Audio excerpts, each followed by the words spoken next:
Anda masih bersama kami dalam Dialog Jurnal Pagi. Pak Yani, kalau kita bicara manajemen isu yang digelontorkan oleh Istana, sebenarnya strategi apa yang digunakan oleh pihak Istana sehingga mampu memunculkan sebuah isu yang efektif terkait dengan statement Mas Gun Gun tadi?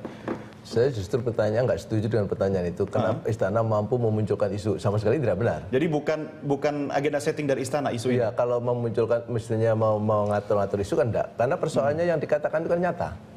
Dan sejak awal sampai, ya sekarang sudah menurut saya amati agak mengendor ungkapannya. Tapi sejak awal bahwasannya gerakan Adi Masardi itu kan mengakui ini didukung seluruh Indonesia.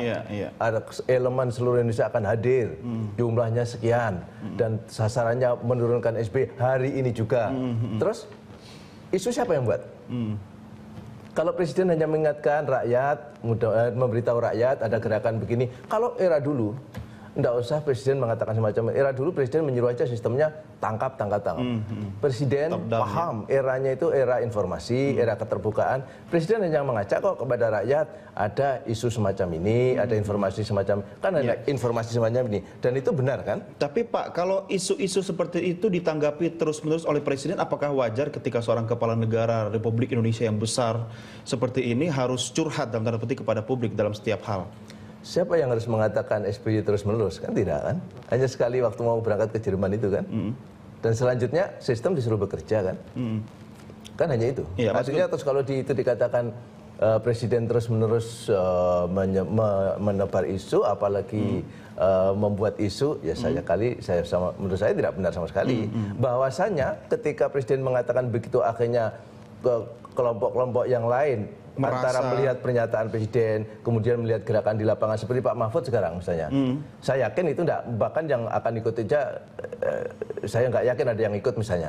Nah, tapi kalau bagi sembako pasti ada yang datang toh Pak. Nah, kalau bagi sembako. Kalau sesuai dengan izin yang dilaporkan ke Polri. Sekarang kalau itu harus dikatakan pengalian isu, siapa mengalihkan isu?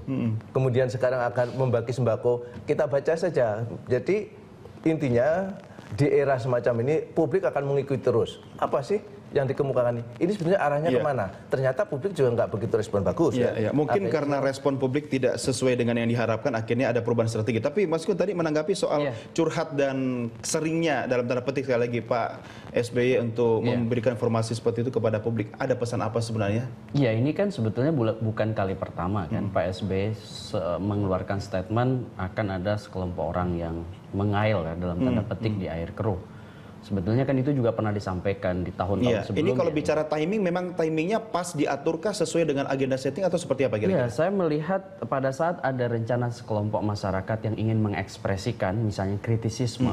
Dalam hal ini MKRI. Saya lebih tepat sebetulnya mengekspresikan kritisisme sebagai bagian dari hak sipil politik. Karena bagaimanapun ini negara demokrasi, jadi mengkritik pemerintah adalah suatu hal yang on the right track sebetulnya. Ini dalam pun juga nilai-nilai demokrasi yang demokrasi sangat dijunjung oleh Pak SBY kan? Ya, jadi kalau misalnya upaya gerakan masyarakat untuk melakukan kritisisme kemudian dianggap sebagai upaya untuk mengail di air keruh dalam konteks misalnya, apalagi dibumbui oleh berbagai interpretasi tokoh di sekeliling Pak SBY, bukan Pak SBY tentu, tapi tokoh-tokoh di sekeliling Pak SBY. Maksud saya yang berkepentingan, misalnya mereka yang datang ke istana, kemudian mereka yang bertemu dengan Pak SBY kemudian mengeluarkan statement, ini kan semakin meninggikan isu ini ya. Sebetulnya kan isu ini hanya semacam isu yang logika publik pun sebetulnya sudah berada dalam satu analisis yang sederhana. Maksud saya, tadi saya di awal sudah bilang bahwa prasyarat-prasyarat kudeta itu nggak terpenuhi. Tidak ada semua di sini ya.